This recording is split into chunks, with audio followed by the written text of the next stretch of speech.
So বন্ধুরা আজ চলে গেছিলাম সেলুনে।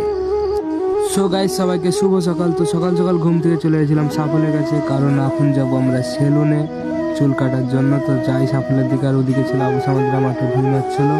তো সাফলের কাছে এসে সাফল বাইকটা বের করতে লাগলো। সো সাফল চলে আসলো বাইক নিয়ে। তো তারপর এরকম আমরা ভিউ দেখতে দেখতে এখন চলে আসলাম ইসলামপুরের সাইডে। সো অনেকক্ষণ আসার পর চলে আসলাম এরকম একটা সেলুনে, কারণ এখানে আমরা হেয়ার কাটিং করি। তো সেখানে চলে আসলাম, এসে দেখি যে ভিড় ছিল, তো দাদা আমাকে বসতে বলে।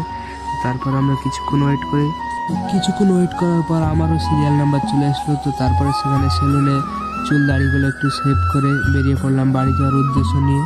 তো তার আগে চলে আসলাম একটু ইসলামপুরের নসিপুরের সাইডে। তো সেখানে গিয়ে কিছু বাজারঘাট করার পর আমরা বাড়ির দিকে রওনা হয় আজকের মতো এখানে। সো বন্ধুরা আজ চলে গেছিলাম সেলুনে। সো গাইস সবাইকে শুভ সকাল। তো সকাল সকাল ঘুম থেকে চলে গেছিলাম সাফলের কাছে, কারণ এখন যাব আমরা সেলুনে চুল কাটার জন্য। তো যাই সাফলের দিকে, আর ওদিকে ছিল আবু সামাদ মাঠে ঘুমাচ্ছিল। তো সাফলের কাছে এসে সাফল বাইকটা বের করতে লাগলো। সো সাফল চলে আসলো বাইক নিয়ে। তো তারপর এরকম আমরা ভিউ দেখতে দেখতে এখন চলে আসলাম ইসলামপুরের সাইডে। সো অনেকক্ষণ আসার পর চলে আসলাম এরকম একটা সেলুনে, কারণ এখানে আমরা হেয়ার কাটিং করি। তো সেখানে চলে আসলাম, এসে দেখি যে ভিড় ছিল, তো দাদা আমাকে বসতে বলে।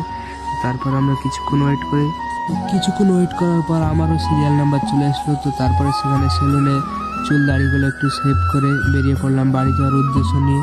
তো তার আগে চলে আসলাম একটু ইসলামপুরের নসিপুরের সাইডে। তো সেখানে গিয়ে কিছু বাজারঘাট করার পর আমরা বাড়ির দিকে রওনা হয় আজকের মতো এখানে।